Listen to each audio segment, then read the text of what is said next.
అదే మేము చిన్నప్పుడు ఎరైజర్ అయిపోతే ఎరైజర్ కాదు మేము రబ్బర్ అంటాం. అదైపోతే ఏం లేదు, జస్ట్ వేడి పాలల్లో పెన్సిల్ తొక్కు వేసి రాత్రంతా ఉంచితే చాలు, పొద్దున్నే లేచేసరికి రబ్బర్ వచ్చేస్తుంది. అది కూడా మామూలు ఎరైజర్ కాదు, నటరాజు వారి ఎరైజర్. ఆ రోజుల్లో డెడికేషన్ అలా ఉండేది. ఎన్ని పాలు వేస్ట్ అయినా ఎరైజర్ మాత్రం వచ్చేది కాదు. పెన్నుకైతే క్యాప్ నమిలేస్తాం, ఇలాంటి పెన్సిల్స్ కైతే ఆ రేకుని కసా కొరికేస్తాం. ఏ మాట కా మాట గానీ అలా కొరుకుతుంటే చాలా సౌకర్యంగా ఉంటుంది మాస్టారు.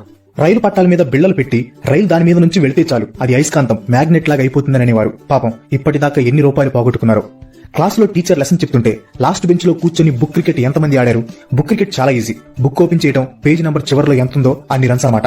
0 వస్తే అవుట్. మేమైతే తెగాడేవాళ్లం. పన్ను ఉడితే ఎక్కడ పడితే అక్కడ పడేయకండి, ఇంటి దగ్గర పూడ్చి పెడితే డబ్బులు చెట్లు మొలుస్తాయి. జోక్ కాదు, నిజంగా ఆ రోజుల్లో చెప్పేవాళ్ళు.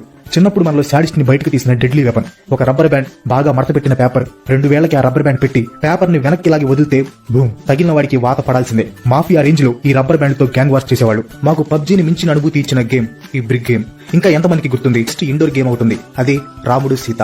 అందరూ రౌండ్ గా కూర్చొని చీటీలు వేస్తారు. అందరూ ఒక్కో చీటీ తీసుకోవాలి. రాముడు వచ్చిన వారు సీతని కనిపెట్టాలి.